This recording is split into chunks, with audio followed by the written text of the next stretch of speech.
build a high-performing culture? This is Culture Architects. Candid conversations with extraordinary leaders sharing their biggest successes, failures, and lessons learned on their culture journeys. Here's David J. Friedman. Welcome back to my conversation with Dr. Joey Faucette, certified executive coach and creator of the Work Positive Framework. In the previous episode, Joey and I talked about his origins in coaching, and specifically, we looked at how he came to focus on culture in the first place. Joey also took us through 5 core practices of a positive work culture, according to his Work Positive Framework. In this episode, our guest shares more of his takes on the present-day workplace and the leaders behind them.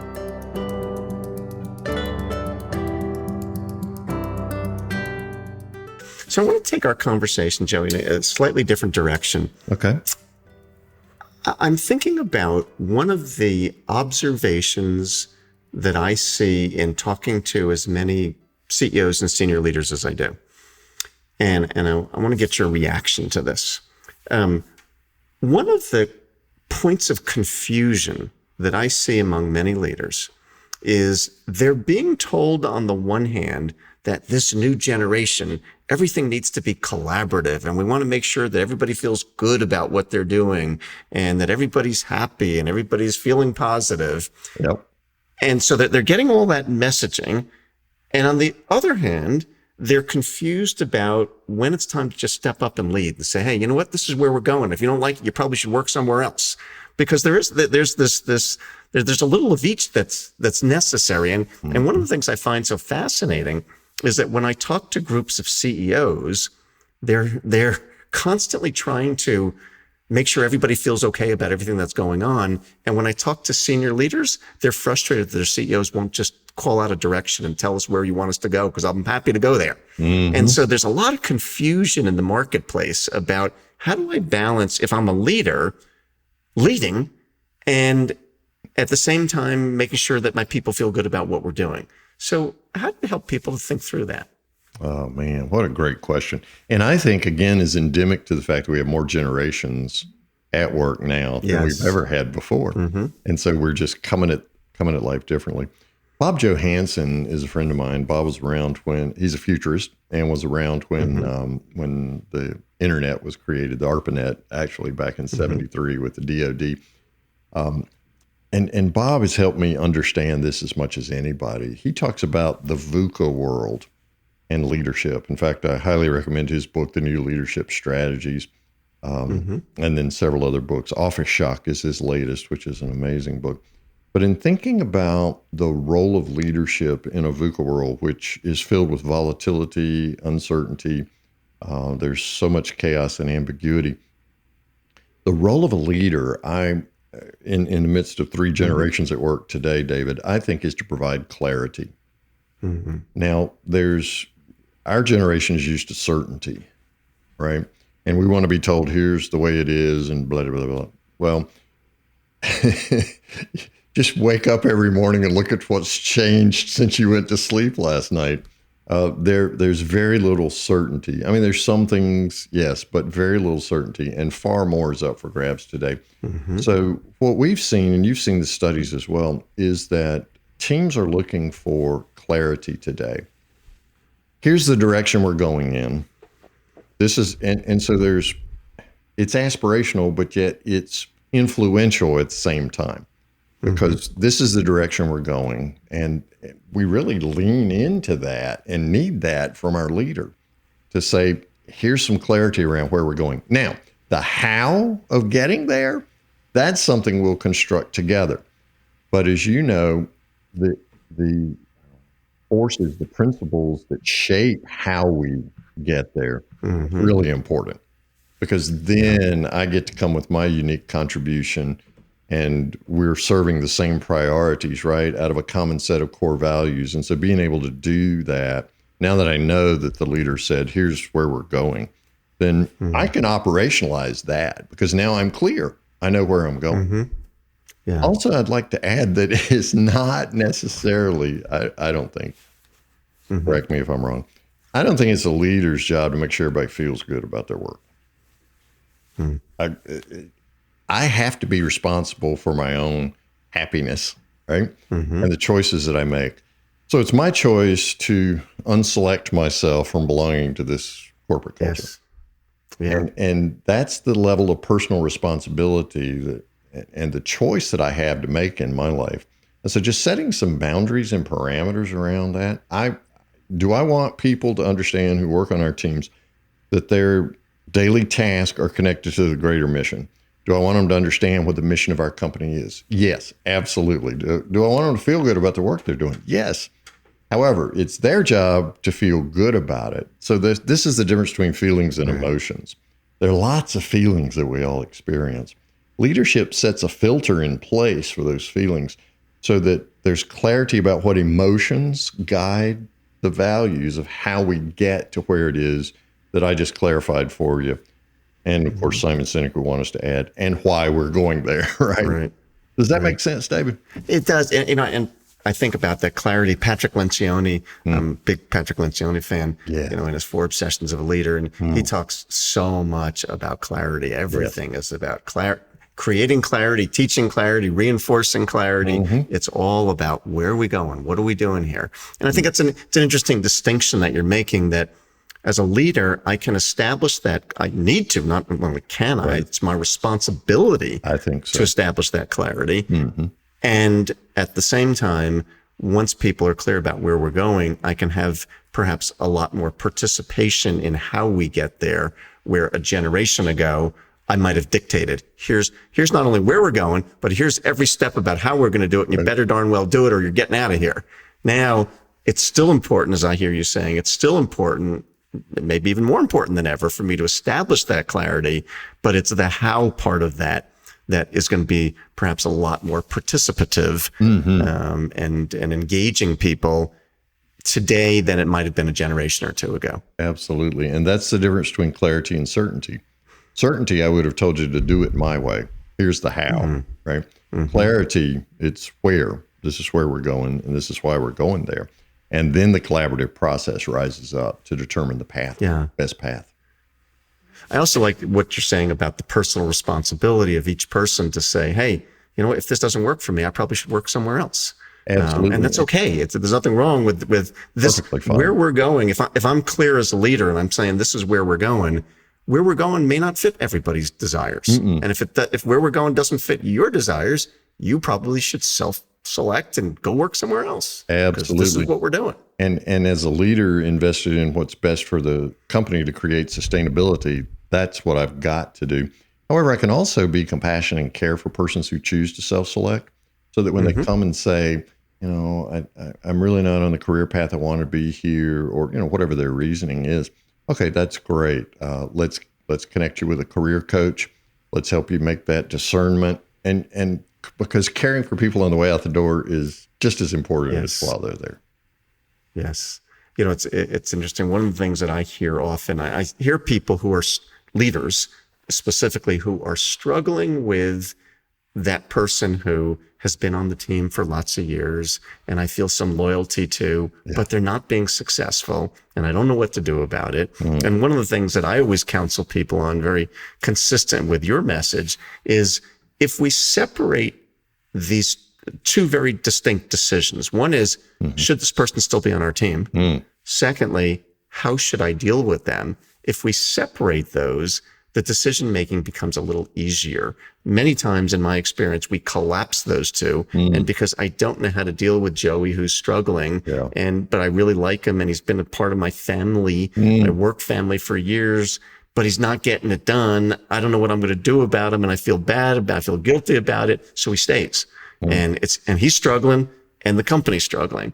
And so when we separate those and say, okay, one, should Joey still be on the team?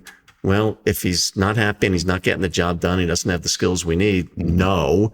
But to your point, I can deal with him in a way that's honoring of our culture. I can be so sensitive to him. I could help him, as you suggest, with anything from career counseling to severance pay or other things that show that I care about him as a human being. And that doesn't have to mean he's still in my company. Absolutely. But those can be 2 very different things. And David, the rest of the team is watching. Yes. They're seeing how you treat Joey. as you help him find a better fit. And they're saying, well, hey, if David did that for Joey, man, I mean, that was so honoring. Now I understand how he's going to treat me. Yeah.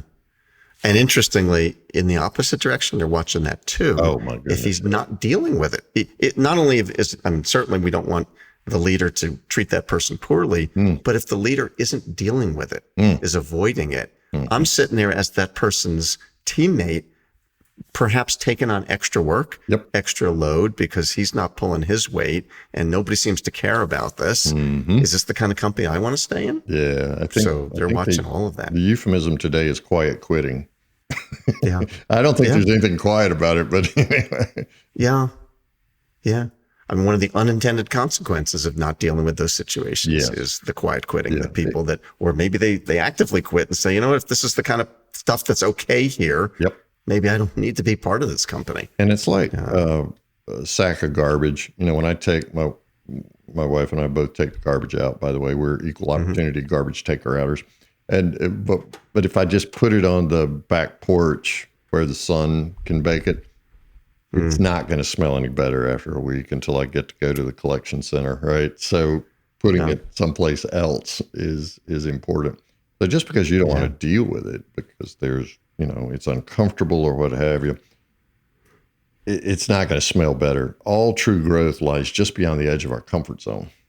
And so placing ourselves in safe, trusting environments where we can walk right up to the point of our incompetence and fail graciously, right, is so important. And so creating simulations where we can do that is a part of Work Positive Manager Coach training. And therein lies the key, I think, to leaders leading and providing clarity around that.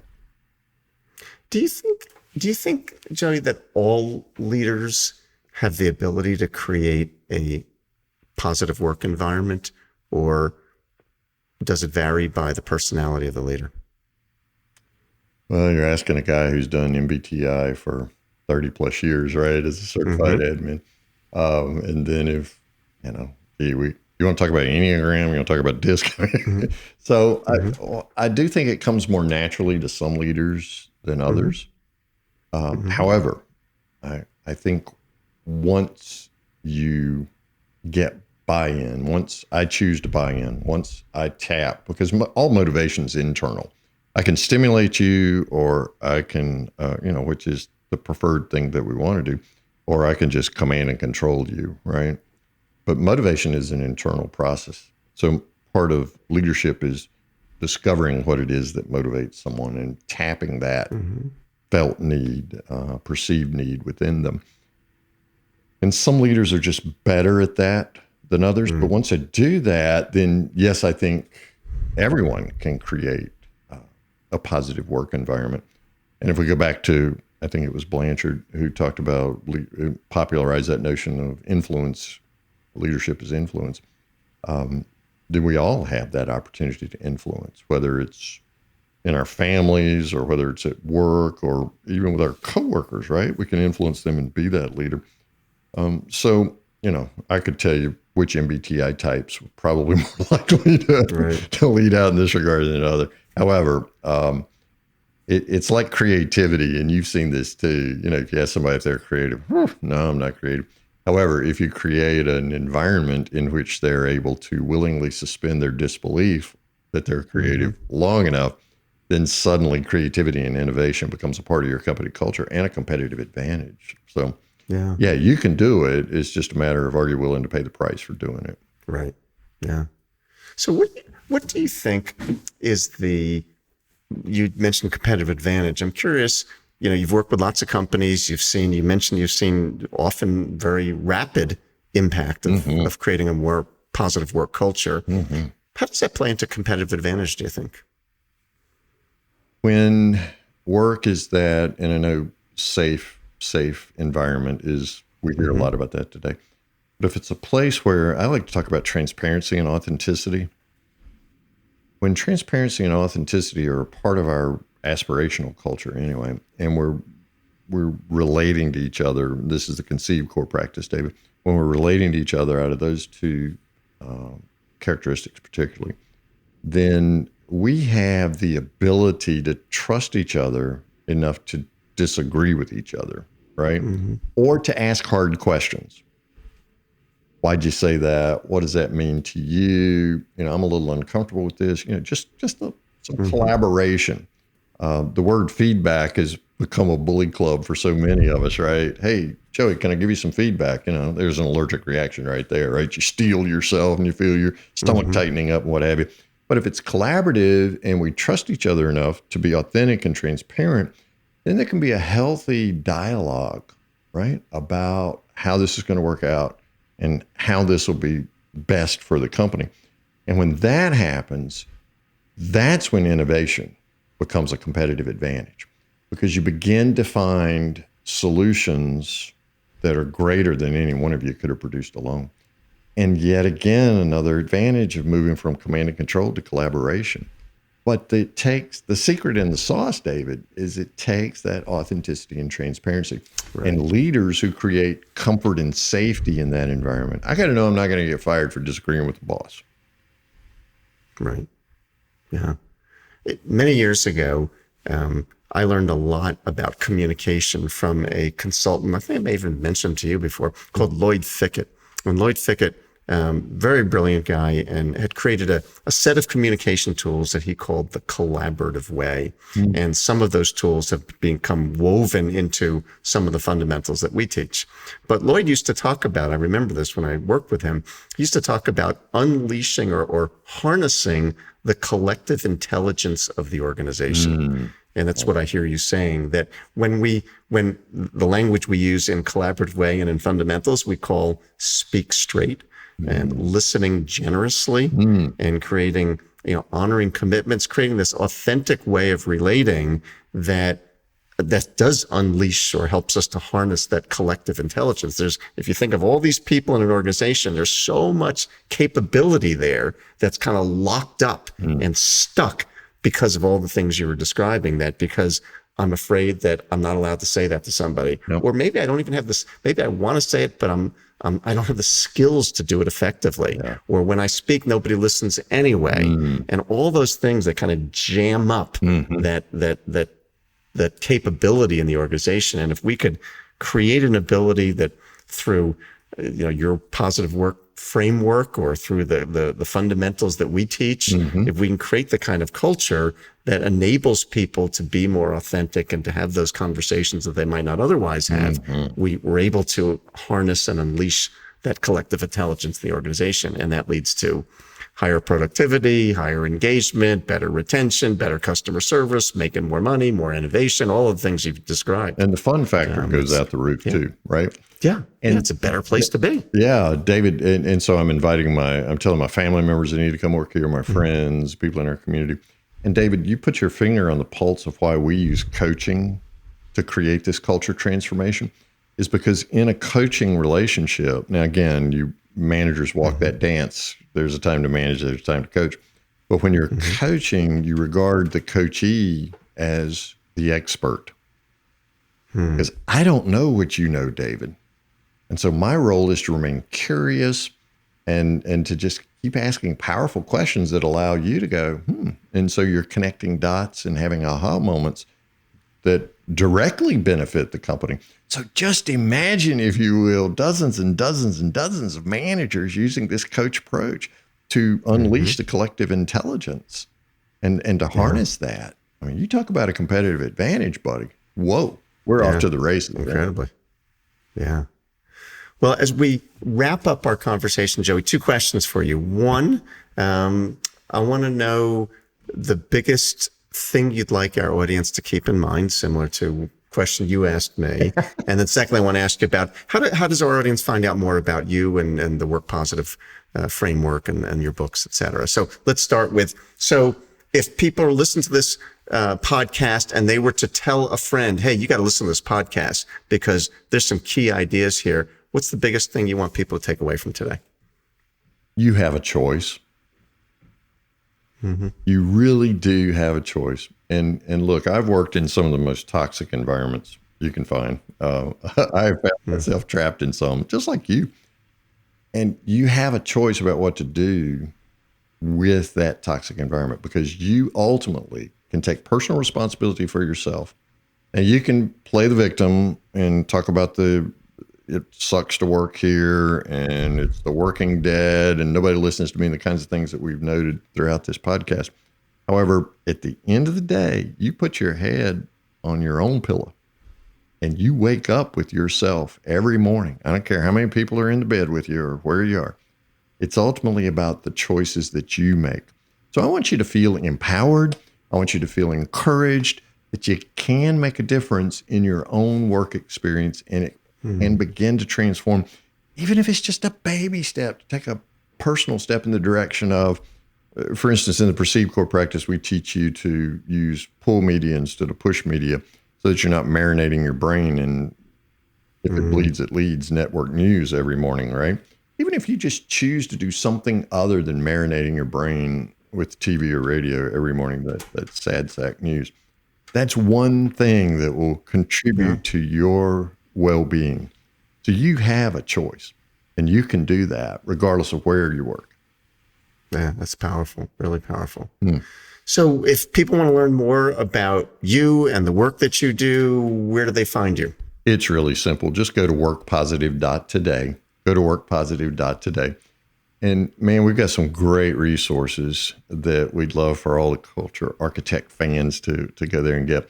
One is a course called Something to Talk About. And so if you just scroll down to the bottom of that first page, or when you go to exit, you'll get a pop-up that invites you. Just give your first name and your email address. I promise we're not going to spam you. And then you get access to this free course. There's 6 modules in it, which literally help you transform the conversations at work from negative to positive. You're changing that polarity. And you also are going to be changing your mindset. You're going to be changing your relationships, your emotional engagement with your work and your activities, and how you express thanks to others too. Those are sleeper strategies out of the 5 core practices, right? Also, if wherever you buy fine books, right now we've got a 99-cent sale, whether you go to Barnes & Noble or at Amazon, on digital editions of Work Positive in a Negative World Team Edition. I just came under a great deal of conviction because so many people are dissatisfied, disengaged, just miserable at work, David. So I just told the publisher, hey, we're going to virtually give this book away. I want you to pay a little something just so you got some skin in the game, but 99 cents is nothing. Anybody can afford that. That's just how committed I am to the mission of helping more and more people work positive. Very cool. So you can find information about that book at our website at workpositive.today. And then you can get the Something to Talk About course free. Fantastic. Great offers. Thank you, Joey. It has been a fascinating conversation. I appreciate you joining me and look forward to the next episode of Culture Architects. Thanks for being with us, Joey. Thank you so much, David.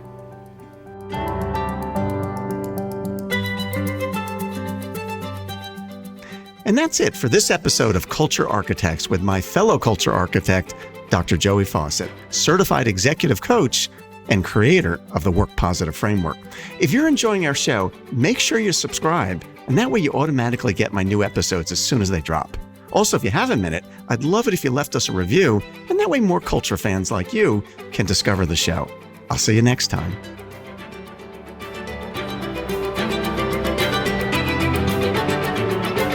This has been Culture Architects with David J. Friedman. Join us next time for more insights and wisdom from great leaders in all walks of life. To book David for your next event or to learn more about his writing, speaking, or consulting, go to davidjfriedman.com. Culture Architects with David J. Friedman is a production of CultureWise.